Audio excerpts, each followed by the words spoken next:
Nagbabalak ba kayong pumunta ng Baguio ng inyong pamilya o inyong mga barkada? Baka magustuhan nyo itong transient house na pinuntahan namin noong December 22 sa Baguio. Good for 25 packs na to guys, isang buong bahay na yung kinuha namin. Ito nga pala ang Dense Transient House na matatagpuan sa Bacakeng, Baguio City. Napaka-peaceful ng lugar at napakalapit pa sa mga pasyalan dito sa Baguio. Bali 28 na katao kami kasama na yung dalawang driver na inupahan namin. Ito pala yung loob ng bahay, tara i-check natin. Ito yung napakalawak nilang living room dito sa baba. Makikita natin meron silang Christmas tree pa dito kasi December pa yung video na to. May flat screen TV sila dito na may Netflix na rin yan at internet. Tapos yung mga sopa nila pang sosyalin ng datingan, no? Meron din sila ditong isang minibar. Kung mahilig kayong mag-inom-inom ng mga barkada nyo, pues pwede kayo dito.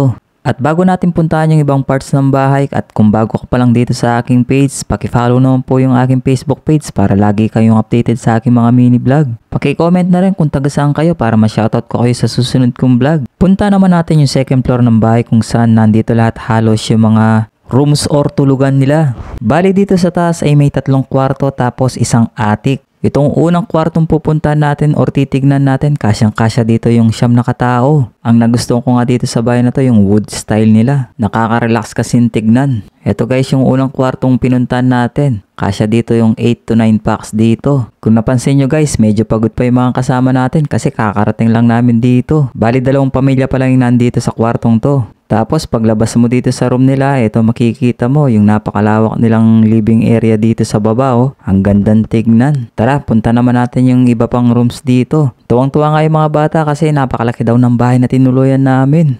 Meron din pala dito sa taas na isang living area or receiving area na kung saan pwede ka na magtambay dito. Kasi may sarili naman itong flat screen TV at Netflix. Pag ayaw mo yung pinapanood nila sa baba, dito ka sa taas manood, pwede naman. Ito yung pangalawang kwarto dito sa taas guys. Kasyang-kasya naman dito yung 5 katao. Bali isang pamilya pala yung nag-occupied dito. Meron na rin itong isang cabinet at isang electric fan. Kung mapapansin nyo, walang mga AC dito or aircon. Nasa Baguio ka pa naman, maghahanap ka pa ng aircon. Ang lamig-lamig na nga dito. Punta naman natin yung isa pang room dito sa taas na kung saan kami yung nag-occupied dito sa room na to. Kasyang-kasya naman dito yung 4 na katao kaya kami na yung kumuha dito sa room na to. Saktong-sakto naman kasing 4 lang kami. Dito naman sa taas meron din kami ditong common toilet and bathroom. Ayos na ayos ang ganitong klase ng bahay kasi meron na sa baba, meron pa sa taas ng mga toilet and bathroom.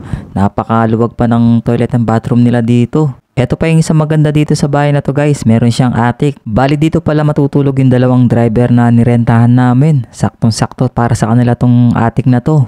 Pero kung wala naman kayong mga inarkilang driver at marami din kayo, pwede rin itong tulugan sa taas, oh. Maganda rin siya. Kasyang-kasya dito yung 3 katao guys. Kung tinatanong nyo naman kung magkano yung upa dito sa isang buong bahay na to, bali per head po yung labanan namin dito guys. 500 per person or per head. So bali kayo na yung mag-compute ha. 28 na katao kami, times mo sa 500. Kung magkano yun, kayo na yung bahala. Dito naman tayo sa pinakababa ng bahay na kung saan nandito yung dining area nila. Ayan na nga, pagbaba ng mga gamit namin at mga pagkain, kumain muna kami kasi gutom na yung mga ibang kasama namin, yung iba naman nagpapahinga. Dito sa tabi ng dining area natin, merong isang malawak na kwarto na kasyang-kasya dito yung 10 katao. So bali yung nag-occupied naman dito, 2 pamilya din. Syempre, hindi rin pwedeng mawala sa isang bahay yung ating kusinang hinahanap or yung lutuan. Bali, ito yung kusina nila guys, libre na dito yung fridge. Meron na silang lutuan dito, meron na ring rice cooker, meron na ring utensils na libre, mga pinggan, kompleto na dito guys. Wala nang kahasel-hasel, magluluto ka na lang kung ano yung gusto mong iluto dito. Ito pala yung isa sa mga sinasabi ko sa inyo na isang common toilet and bathroom dito sa baba. Medyo malaki ng konti yung nasa taas kesa dito sa baba. Pareho ding may heater yan ha, hindi pwedeng mawala yung heater sa Baguio. At ayan na nga yung kabuwang house tour natin dito sa transient house na inirent natin sa Baguio. Kaya kung gusto nyo mag-inquire dito, pumunta lang kayo sa kanilang Facebook page. Ayan, pinakita ko na, Dense Transient House at diyan kayo mag-inquire sa kanila. Pero bago mo tapusin yung video to, paki-like and share na rin para marami makapanood. Maraming salamat and God bless. Thank you!